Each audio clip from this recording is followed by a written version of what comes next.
Michael had always been the kind of father who believed in creating memories rather than buying gifts. That summer of 2001, when his workload finally slowed down, he decided it was the perfect opportunity to take his 7-year-old daughter, Emily, on a short vacation. They chose a secluded mountain lodge several hours away from home, a place known for its breathtaking scenery and quiet trails. It wasn't just about the beauty of the location. It was about Michael's desire to strengthen the bond with his daughter, away from the noise of everyday life. Emily, with her curious eyes and boundless energy, was thrilled about the adventure, packing her favorite stuffed rabbit and sketchbook to capture the trip. The journey to the lodge was filled with laughter. Emily pressed her small face against the car window, pointing out deer grazing in the fields, while Michael told her stories about when he was her age. They stopped at a roadside diner, where Emily insisted on ordering pancakes even though it was late afternoon. The waitress remembered them clearly. The father with a warm smile and the little girl, who kept asking about the mountains.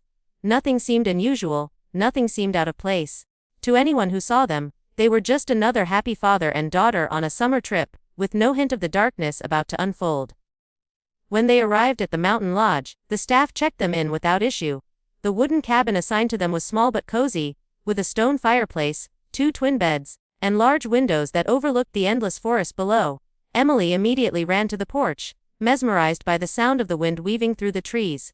Michael, always cautious, unpacked their bags neatly and placed his daughter's favorite blanket on her bed. That first night was calm, almost too calm, with the only sounds being the distant howl of a wolf, and the creak of the wooden floorboards as they settled in. On the second day, Michael took Emily for a short hike along one of the beginner trails near the lodge. Witnesses recalled seeing them that morning, Michael holding Emily's hand tightly as they navigated the rocky path, the girl occasionally stopping to collect wildflowers. Other hikers even remembered hearing Emily giggle as her father told her silly stories to keep her entertained. They returned to the lodge in the late afternoon, tired but happy, and ate dinner together at the lodge's small dining hall. According to the staff, Michael looked perfectly normal, though perhaps a little distracted, as if something was weighing on his mind. But when morning came, everything changed. The lodge's cleaning staff arrived to tidy their cabin, and found the door slightly ajar. Inside, both beds were unmade, Emily's stuffed rabbit lay on the floor, and Michael's wallet was left behind on the nightstand. The rental car was still parked outside, untouched. Yet Michael and Emily were gone. There were no signs of a struggle, no broken windows, no overturned furniture, no blood. It was as if they had simply stepped out into the woods, and vanished into thin air. The perfect father-daughter vacation had turned into the beginning of a haunting mystery. The moment the disappearance was reported, the peaceful mountain retreat transformed into the epicenter of a desperate search effort. Local law enforcement quickly cordoned off the area, fearing that Michael and Emily had either wandered too far into the woods, or had been taken by someone lurking nearby. Within hours, search teams were deployed. Officers combed through hiking trails, volunteers from neighboring towns joined in, and helicopters circled the skies, their spotlights piercing the dense canopy of trees. The serene wilderness, once a place of beauty, suddenly became a vast and menacing maze where every shadow seemed capable of hiding secrets. Sarah, upon hearing the devastating news, drove for hours to reach the lodge. Her heart pounded as she arrived and saw the parking lot swarming with police cars, dogs sniffing the grounds, and exhausted volunteers returning from fruitless searches. When she stepped into the cabin, her knees nearly buckled at the sight of Emily's stuffed rabbit on the floor. It was the very toy she had kissed goodbye before her daughter left. For Sarah, that single object symbolized the haunting reality. Her family was gone, and she had no idea where or why. Days turned into weeks and the search widened. Rivers were dredged, caves were inspected, and helicopters swept over miles of wilderness, but every effort ended the same way, with nothing. Flyers with Michael and Emily's faces were plastered on gas station doors, grocery store windows, and bus stops in nearby towns. News channels picked up the story, showing Sarah tearfully pleading for their safe return. "If you've seen them, please call the police," she begged in front of flashing cameras. But despite the publicity, and the thousands of people who knew their faces, no credible lead surfaced. It was as if father and daughter had been swallowed whole by the earth. Investigators began piecing together their last known movements, but even those details only deepened the mystery. Witnesses confirmed seeing Michael and Emily at the lodge's dining hall the night before they vanished. Others remembered Michael buying bottled water at a nearby convenience store. Nothing in his behavior seemed suspicious, except for one thing: several people described him as distracted, or anxious, as though something weighed heavily on his mind. Could he have known more than he let on? Or was this simply a father overwhelmed by travel? These small, unsettling details became the foundation for countless theories. Despite the massive efforts, the search yielded nothing. No footprints leading deeper into the forest, no abandoned belongings scattered on the trail, not even a single credible sighting beyond that last evening. The frustration among search teams grew, and whispers began spreading among locals that something more sinister had taken place. Rumors of kidnappings, hidden cults in the mountains, and even supernatural forces made their way into hushed conversations. But for Sarah, there was no room for speculation. Every night, she sat in the cabin's empty room, clutching Emily's stuffed rabbit, staring at the untouched beds, and waiting for answers that never came. As the years passed and the official investigation went cold, whispers began to circulate among locals and hikers who frequented the mountain region. Some claimed to have seen a man and a little girl wandering deep within the woods, far from any established trail. The descriptions were vague, often inconsistent, but unsettlingly similar: a tall man with a scruffy beard and a child clutching his hand, both looking out of place, both moving quickly as though they didn't want to be seen. These stories were dismissed at first as tricks of the imagination, yet each account kept the rumor alive that Michael and Emily had not perished, but instead were still out there, hiding. One group of campers recalled an encounter that chilled them to their core. Late one evening, while gathered around a fire, they heard what sounded like a child's laughter echoing through the trees. The sound was brief, fleeting, and eerily out of place in the silence of the wilderness. When they shined their flashlights into the woods, they swore they saw the shadow of a man standing still among the trees.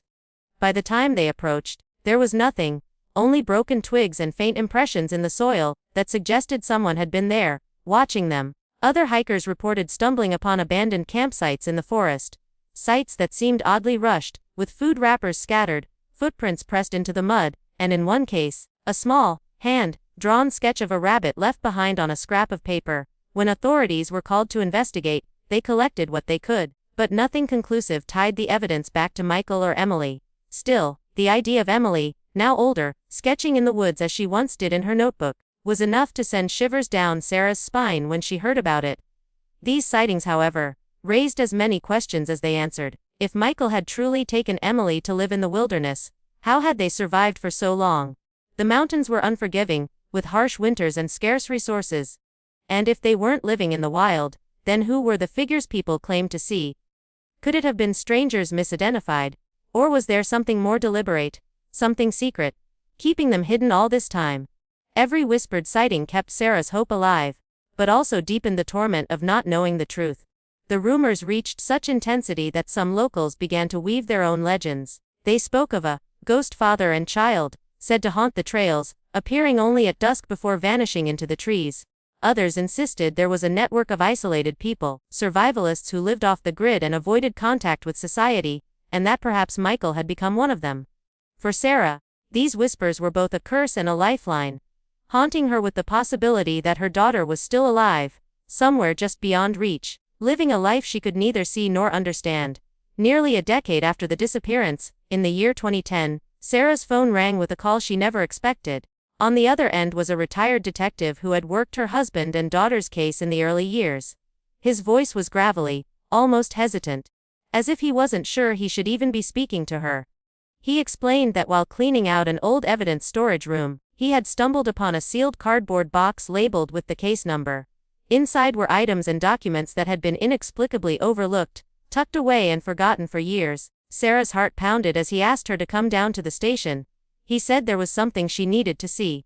When Sarah arrived, she was ushered into a dim, dusty archive room. The detective slid the box across the table, his expression heavy with guilt.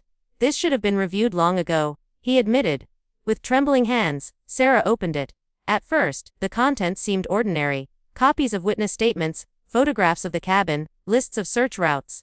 But buried beneath the paperwork was a small envelope containing a set of grainy photographs from a gas station security camera. The timestamp placed them on the very night Michael and Emily disappeared. Sarah's pulse quickened as she pulled the photos out, desperate for answers. The images were blurry but unmistakable. One photograph showed a man at the gas pump, head slightly turned away from the camera. Emily was visible in the back seat of the car, her small face pressed against the window. Her expression wasn't one of joy or excitement, it was fear. What unsettled Sarah most, however, was the man at the pump. He resembled Michael in every obvious way, same build, same dark hair, same clothing he had been last seen wearing, yet something about him seemed wrong. His posture was rigid, unnatural, and his movements in the photos captured frame by frame, looked rushed and frantic. Sarah leaned in closer, her stomach twisting. Was this truly her husband, or someone else pretending to be him? The detective admitted that at the time, the images had been dismissed due to their poor quality, and no conclusive match had been made. But Sarah couldn't shake the feeling that she was looking at someone familiar yet foreign. Like a distorted version of the man she had once loved.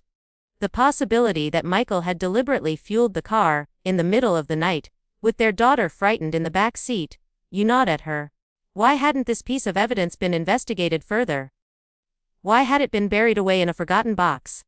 The detective confessed that the mishandling of the case haunted him. He couldn't explain why the photographs had been overlooked, or why no follow-up was ever conducted at that gas station. The employees who had been working that night were never interviewed, and no records of the transaction were kept. To Sarah, it felt like another cruel twist in an already impossible mystery.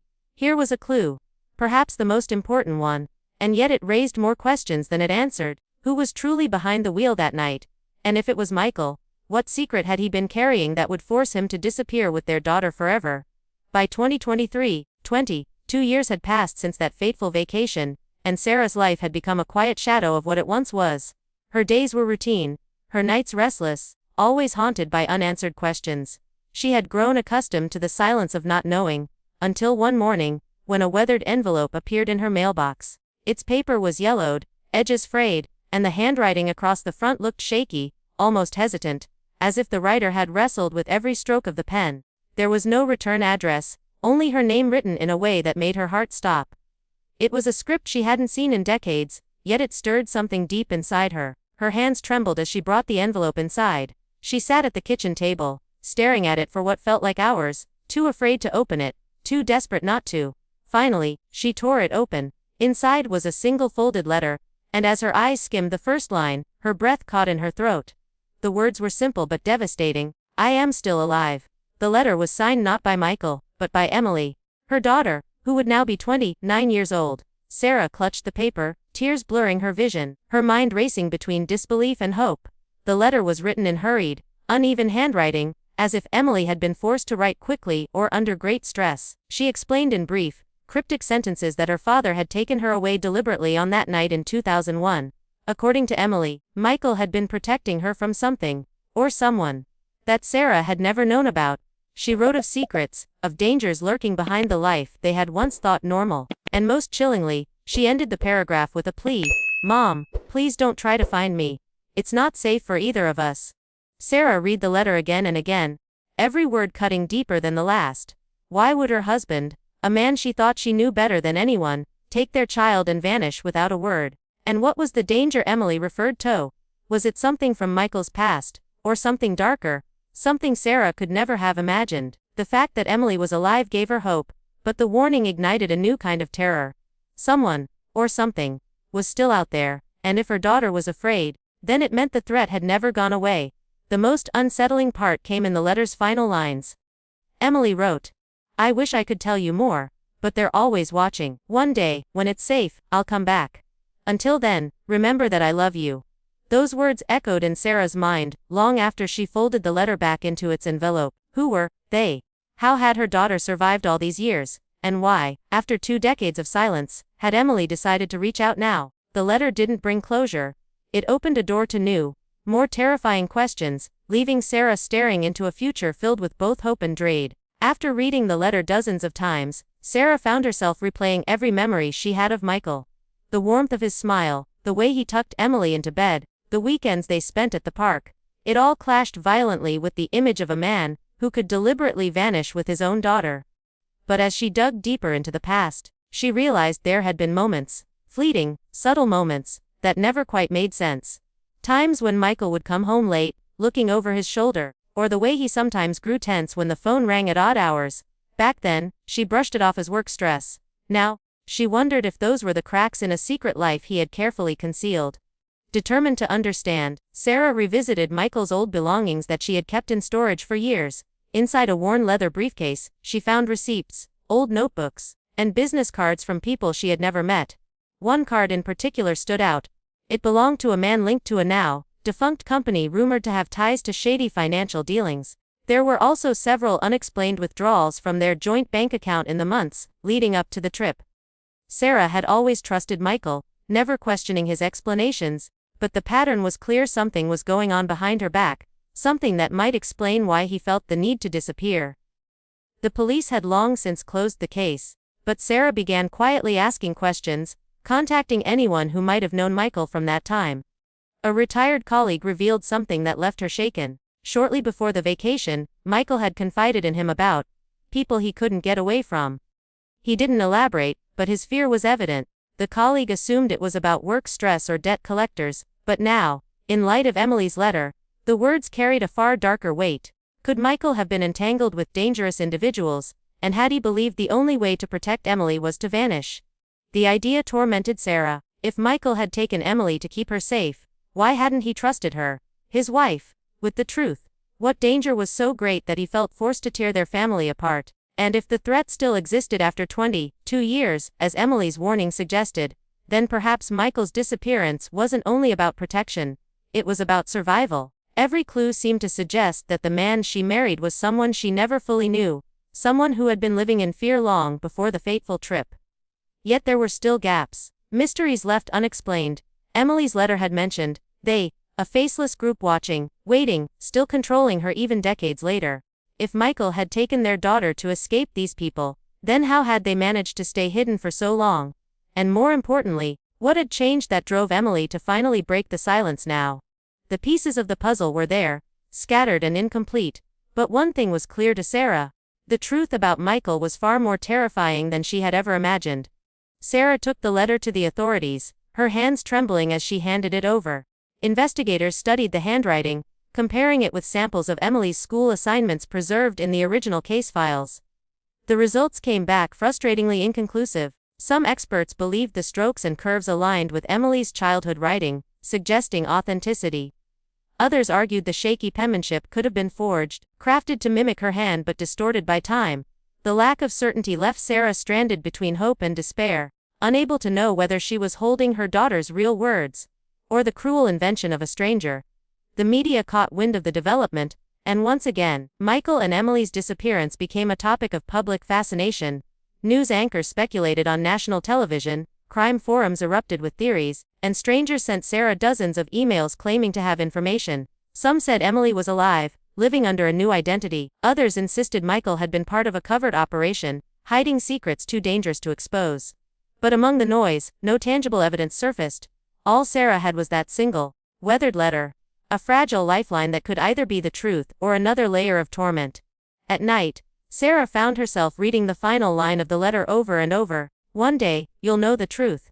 But when you do, everything you believed about Dad will change forever. Those words burrowed into her mind, gnawing at her with every passing day. What had Michael done? What secret could he have possibly carried that would overturn everything she thought she knew about him? Was he a victim forced into hiding? Or had he been complicit in something darker all along? Each possibility carried its own horror, and Sarah could not escape the weight of either answer. Even more disturbing were the subtle signs that someone might be watching her. A dark car parked across from her home for 3 nights in a row, vanishing when she tried to approach. Anonymous phone calls where the line stayed silent before abruptly clicking off, and once, while sorting through her mail, she found another envelope. This one empty, containing only a blank piece of paper. Was this paranoia, or were they, the mysterious figures Emily had warned about, keeping tabs on Sarah now that contact had been made? Through it all, Sarah clung to a fragile thread of hope. Somewhere, her daughter was alive, perhaps scared, perhaps trapped, but alive. Yet the letter had not brought the closure she longed for, it had only deepened the shadows around the truth. Every time she closed her eyes, she pictured Emily, no longer a child, but a grown woman, haunted by secrets, writing in haste, warning her mother of dangers Sarah could barely comprehend. And in the silence of her empty house, the mystery lingered like a ghost. Where were Michael and Emily? What had truly happened that night in 2001? And what revelation waited on the other side of those final, chilling words? And so, more than 2 decades after that summer vacation, the mystery of Michael and Emily remains a wound that has never healed. The letter Sarah received offered hope, but also dread, raising more questions than it answered. Was Michael truly a protector, or was he hiding something far darker? Is Emily still alive, watching from the shadows, waiting for the day she can return? Or is someone else pulling the strings, ensuring the truth never comes to light? The only certainty is this: the story isn't finished. Somewhere out there, the missing pieces still exist.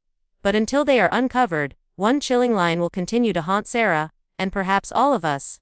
Forever. One day, you'll know the truth. But when you do, everything you believed about Dad will change. The question remains: are we ready for that truth?